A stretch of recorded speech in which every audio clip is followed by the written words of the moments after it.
What is this bid price, mark price and ask price, ये तीनों होते क्या हैं? मुझे तो ये जानना है कि 91,600 का कॉल ऑप्शन अगर मैं अभी बाय बाय करना चाह रहा हूँ तो ये मुझे किस प्राइस पर मिलेगा? 1360 में मिलेगा, 1366 में, या 1382 रुपये में मिलेगा? ऑब्वियस सी बात है, आप चाहोगे कि मुझे सबसे सस्ता मिल जाए, लेकिन क्या वो आपको सबसे सस्ता प्राइस में मिलेगा? इसी चीज़ का आंसर हम आपको इस वीडियो में करेंगे, और बिल्कुल प्रैक्टिकल लाइव करके। सबसे पहले हम आपको अंडरस्टैंड करवाएंगे कि ये चीज़ें होती क्या हैं। उसके बाद में मैं आपको लाइव ट्रेड करके दिखाऊंगा कि किस भाव पे आपको बाय और सेल होता है, ठीक है। और जो ये चीज़ हो रही है, ये हो रही है प्लेलिस्ट के अंदर, जिसके अंदर हमने अभी तक ये 5-6 चीज़ों को कवर कर चुके हैं क्रिप्टो ट्रेडिंग को। अगर आपने ये प्लेलिस्ट नहीं देखी है तो आप इसको देख सकते हैं। इसके अलावा जो सबसे शानदार चीज़ हमने इंट्रोड्यूस करी है वो है ब्रोकरेज कैलकुलेटर। अगर आप कभी भी कोई भी ट्रेड लेने वाले हैं तो उस ट्रेड लेने से पहले आप अपनी ट्रेडिंग फीस का और ये आइडिया लगा सकते हैं कितना प्रॉफिट आपको होगा, उसके बाद में आप ट्रेड लग सकते हैं। अगर आपको यूज़ करना है तो आप इस लिंक से यूज़ कर सकते हैं, जो कि हमेशा डिस्क्रिप्शन में अवेलेबल है। अब सीधा यहाँ पर आते हैं, इसको क्लीन कर देते हैं और बिल्कुल सिंपल वर्ड्स में समझेंगे। सपोज़ करो कि अगर मैं इंडियन स्टॉक मार्केट के किसी स्टॉक का नाम लूँ, लेट्स से रिलायंस, और रिलायंस की वैल्यू भी 2600 रुपये चल रही है, तो आपके दिमाग बिल्कुल क्लियर काम करेगा कि हाँ, मुझे 2600 रुपये देने हैं तो ये मैं स्टॉक बाय कर लूँगा। लेकिन मुझे इसका क्लियर नहीं हो रहा है। क्यों क्लियर नहीं हो रहा है? क्योंकि इसमें 3 चीज़ें रखी हुई हैं। 3 चीज़ें इसलिए रखी हुई हैं क्योंकि ट्रेडिंग की दुनिया में हर बार 2 चीज़ें होते हैं, एक होता है बायर होता है और एक सेलर होता है। और किसी भी प्लेटफॉर्म पर, यहाँ पर नहीं, किसी भी प्लेटफॉर्म पर जो बिड प्राइस होती है वो बायर को इंडिकेट करता है और जो आस्क प्राइस होती है वो सेलर को इंडिकेट करता है। इसका मतलब क्या होता है? इसका मतलब ये होता है कि बायर कह रहा है कि मैं 1338 में ख़रीदना चाहता हूँ, और सेलर कह रहा है कि मैं इतने में इतने में बेचना चाह रहा हूँ। अगर आप, चलो नीचे चलते हैं थोड़ा बोर्ड की तरफ। सपोज़ करो कि कोई शॉप है, ठीक है, आप किसी शॉप पर गए, ठीक है, और उस शॉपकीपर ने उसका भाव रखा लेट्स से कि 100 रुपये, ठीक है, तो ये सेलर का प्राइस हो गया। इसको हम बोलते हैं आस्क प्राइस, कि सेलर इतने पैसे मांग रहा है। लेकिन कभी भी जो भी दुकानदार आपसे पैसे मांगता है, अपन वो तो देते नहीं, अपन बायर हैं, अपन बोलेंगे भैया मुझे तो 80 रुपये में दे दे, यही बोलते हैं अपन। अब होता क्या है, इन दोनों में क्लैशेस चलेंगे। ये भाव थोड़ा सा कम करने के लिए बोलेगा बायर, और ये सेलर जो है थोड़ा थोड़ा करके भाव कम भी करेगा, और बायर भी अपना भाव थोड़ा बढ़ाएगा। जब दोनों के भाव मैच हो जाएंगे तो ये ऑर्डर एग्जीक्यूट हो जाता है। ये है एक तरीका। दूसरा तरीका क्या है? दूसरा तरीका क्या है कि ये दोनों आपस में अड़े रहे। ये कहेगा भैया मैं तो 100 रुपये से कम पे नहीं बेचूंगा, ये बोलेगा मैं 80 रुपये से ज़्यादा नहीं दूंगा। तो इस टाइम पर अगर बायर किसी दूसरी शॉप पर चला जाए और वहाँ पर उसको 80 रुपीज़ में मिल जाएगा तो वो उसको ख़रीद लेगा, या फिर इस सेलर जो दुकानदार है इसके पास में एक नया बायर आ जाए और वो बोल दे कि ले भाई 100 रुपये में मेरे को ये चीज़ दे दे, तो ऑर्डर एग्जीक्यूट हो जाएगा।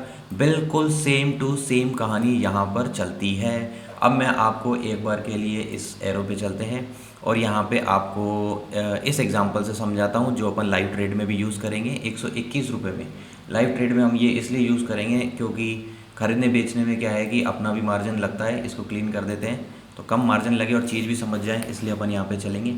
अब यहाँ पे आप इसको समझिए कि जो सेलर है, जो दुकानदार है, वो कह रहा है मैं तो 136 रुपये में दूंगा, बायर कहेगा 123 में रुकूंगा। अब आपको इन सब चीज़ों से मतलब नहीं है, आपको तो मतलब है मुझे तो सिंपल सिंपल बताओ मुझे कितने का पड़ेगा।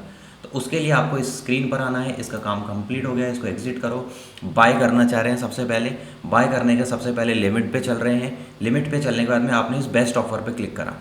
बेस्ट ऑफर पे आप देखो 93,600, यानी कि ये चीज़ आप खरीदना चाह रहे हो 93,600। इसका जो सेलर है 131 रुपये में दे रहा है। तो इसका कहने का मतलब ये था कि इस वक्त अगर आप इसे बाय करना चाह रहे हो तो जो सबसे सस्ते में कोई सेलर्स इसको बेच रहा है वो 131 रुपये में, क्या आपको ये चीज़ चाहिए? आपने कहा नहीं, और अभी तो चलो एकदम से प्राइस कम हो गया। अपन 106 वाले पे चलते हैं, फिर से बेस्ट इस पर क्लिक करते हैं, 114 हो गया, तो प्राइस ऊपर नीचे होते रहते हैं। तो ठीक है, आपने कहा नहीं मुझे इस प्राइस पे भी नहीं खरीदना, आपने कहा भैया मुझे तो 70 रुपये में दे दो, एक एग्जांपल। अब आपने बाय पर क्लिक करा, ठीक है, क्वांटिटी डाली 0.01। अब आपने बाय पर क्लिक करा, क्या आपको ये 70 रुपये में चीज़ मिल जाएगी? नहीं मिलेगी, इसीलिए आपका ऑर्डर ओपन ऑर्डर्स में पड़ा हुआ है। ओपन ऑर्डर्स में पड़ा हुआ है और आपने बोल रखा है जब भी इसका भाव 70 रुपये आएगा तभी मैं इसको खरीदूंगा। तो ये सेलर 102 रुपये में, 101 रुपये में बेच रहा है। आपने कहा कि चलो मुझे 80 रुपये में दे दो। 80 रुपये में आपने कहा, सेलर हंसेगा, बोलेगा भाई साहब मेरे पास में 96 के तो पहले से ही बाहर पड़े हैं, अगर मुझे बेचनी होगी उनको बेचूंगा ना, आपको क्यों बेचूंगा? आप एक तरीके से बाहर ही दो अभी, ठीक है। आपने कहा अच्छा 90 में, तो चल बता रेट बता तेरी कितने की है। तो उसने बोला मेरी रेट है 98 रुपीज़ की। तो आपने कहा चल मुझे 98 रुपीज़ में दे दे, बस दे दे। तो अब क्या हुआ कि अब वो कह रहा 98 नहीं भाई साहब, अब तो इसका प्राइस 102 हो गया। आपने कहा यार ये क्या लगा रखा है यार, चल दे 102 रुपये में दे। 102 रुपये में जब भी आपने 102 से इसको कहा, तो उसके बाद में आपका ऑर्डर एग्जीक्यूट हो गया, आपकी पोजीशन के अंदर एंट्री आ गई। अब आपने 102 में इस माल को खरीद लिया। आपको पता चल गया आप किस भाव पर खरीद सकते हैं, जो सेलर देगा। अब कहानी हो गई उल्टी। कहानी कैसे उल्टी हो गई? अब कौन हो आप? अब आप सेलर बन गए, ठीक है। अब आपके पास में एक चीज़ है, अब आप एक दुकानदार हो कि भैया 102 में है और आप इसको बेचना चाह रहे हो। तो बेचना चाहोगे तो अब आप किस भाव पे बेचोगे ये आप खुद बता सकते हो। बताओ किस भाव पे बेचोगे? आप बेचोगे 97-99 इस भाव पर, क्योंकि आपकी भले ही चीज़ 102 रुपये की आपने खरीदी हो, लेकिन कोई ख़रीदारी नहीं है इस चीज़ का।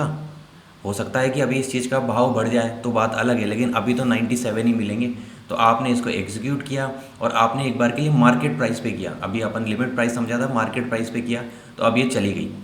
अब आप इसमें ऑर्डर हिस्ट्री में जा कर के देखोगे तो आप देखोगे कि आपने 102 रुपये में 102 रुपये में आपने एग्जीक्यूट किया था, मेरे ख्याल में 102 ही था, और 101 रुपये में आपने इसको एग्जीक्यूट करा है। एक मिनट मैं इसको यहाँ से देख लूँ, कंफर्म कर लूँ। 92, 97, हाँ यही हिस्ट्री थी 102 और 101 की, ठीक है। जो भी बायर था, क्योंकि मार्केट प्राइस का मतलब क्या होता है, जैसे अभी मैंने आपको लिमिट प्राइस करवाया था कि मुझे 70 में दे दो, और एक होता है मार्केट प्राइस। मार्केट प्राइस में होता है कि जो भी भाव है, जैसे अभी 118 रुपये का भाव चल रहा है, 119 रुपये का भाव चल रहा है, ये आपको उस भाव में दे देगा, ठीक है। जैसे ही आपने प्लेस ऑर्डर करा तो आप यहाँ देख सकते हो, यहाँ पे आपका पोजीशन में आ गया। पिछली बार ये ओपन ऑर्डर्स में आया था, अभी ये पोजीशन में आ गया, ठीक है। 114 रुपये इसके मार्क प्राइस आई है और आपकी एंट्री प्राइस 120 रुपये में आई। कभी कभी अपन को लगता है ना, अपन खरीद लेते हैं डायरेक्ट, और ये कभी भी रिकमेंडेड नहीं होता है। प्रॉब्लम इसके पीछे ये होती है कि अभी जब आपने ऑर्डर को प्लेस करा, ठीक है, ऑर्डर को आपने जब प्लेस करा तो उस टाइम पर 120, आपने सोचा 119 है, लेकिन ऐसा होता नहीं है। मार्केट में प्राइस जो है ना, अगर यहाँ पे 100 रुपये चल रहा है ना, विद इन अ सेकेंड ये 500 तक भी जा सकता है, ठीक है, विद इन अ सेकेंड। तो आपने जैसे ही बटन पे क्लिक करा तो आपने सोचा यार मैं तो 100 पे खरीद रहा था, पर आपको वो चीज़ 500 मिलेगी, और विद इन अ सेकेंड नीचे आ जाएगा 100 पर, और आपके 400 का बैठे बैठे लॉस हो गया। इसीलिए क्रिप्टो ट्रेडिंग के अंदर नहीं, दुनिया के किसी भी ट्रेडिंग के अंदर ये रिकमेंड नहीं किया जाता आप मार्केट पर चीज़ों को खरीदो। आप अपने भाव पर खरीदो, लिमिट पे खरीदो। अगर उस भाव पर आए तो ही आपको उस चीज़ को खरीदना है। नेक्स्ट वीडियो में अपन इसको लिमिट, मार्केट और स्टॉप लिमिट को समझेंगे। स्टॉप लिमिट सबसे इन दोनों से बिल्कुल अलग होता है, वो क्या होता है वो हम नेक्स्ट वीडियो में कवर होंगे। पर आई गेस अभी तक आपको ये चीज़ क्लियर हो गई होगी, ठीक है, कि बिड प्राइस क्या होता है और आस्क प्राइस क्या होता है। अब आता है मार्क प्राइस। मार्क प्राइस कई वीडियोस में कन्फ्यूज़न आपको मिलेगा, या कई लोग आपको बताएंगे भाई ये भाव पे बाय होगा, ये सेल होगा। अब आप उनको क्लियरली बता सकते हो भैया इस भाव पे बाय सेल नहीं होता, वो तो बायर और सेलर जिस भाव पर एग्री होंगे उस पर होगा। तो फिर ये मार्क प्राइस करता क्या है? मार्क प्राइस के लिए फिर से एग्जाम्पल लेते हैं। पहले मैं एग्जिट कर दूँ इस पोजीशन से, चलो बाद में कर दूँगा, ठीक है। मान लो कि आपके अकाउंट में 100 रुपये हैं, मान लेते हैं, ठीक है। अब आपने क्या करा, लिवरेज ले लिया 100% का, और उसको 1000 रुपये कर दिए, 10,000 कर दिए, what ever the amount is, आपने उतना कर दिया।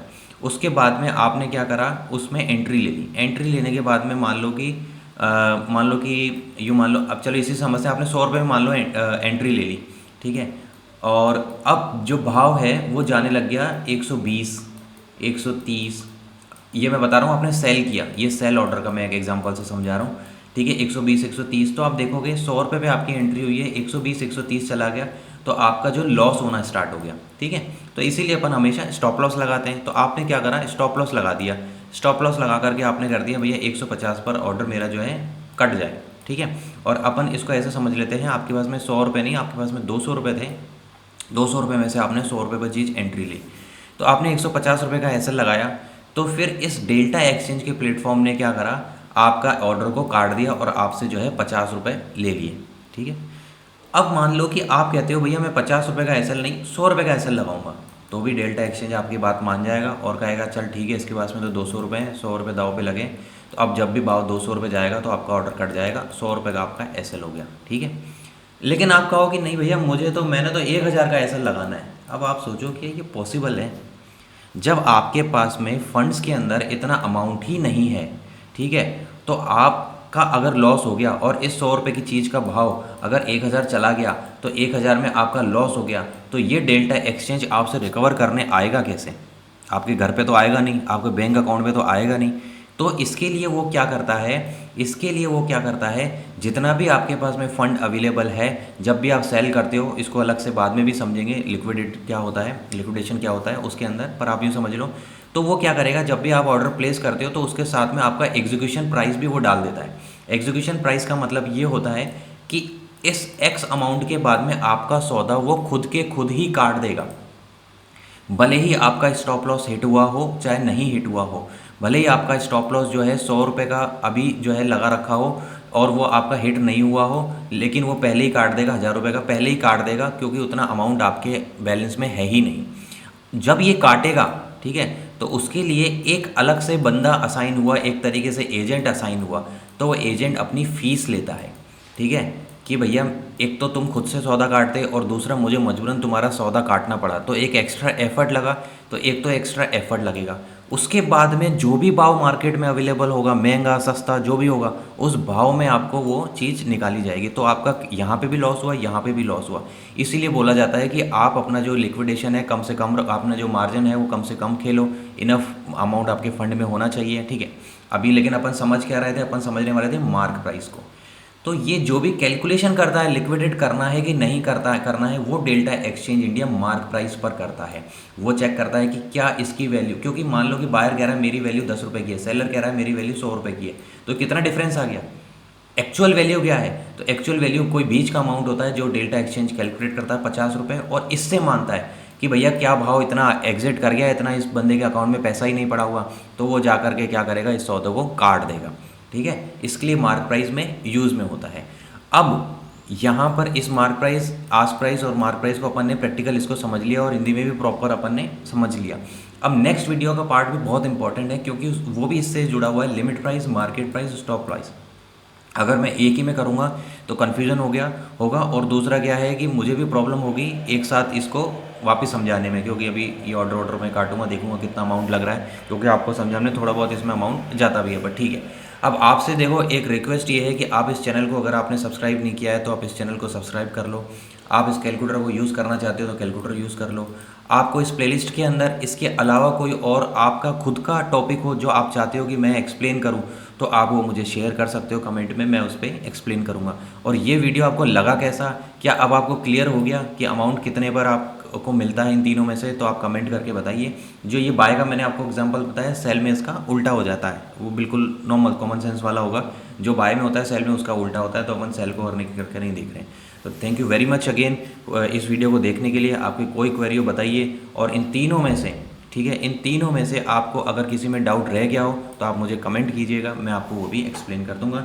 Thank you for watching this video, और इस चैनल को प्लीज़ प्लीज़ प्लीज़ सब्सक्राइब करके जाइएगा, और अगले पार्ट में मिलते हैं। Thank you everyone.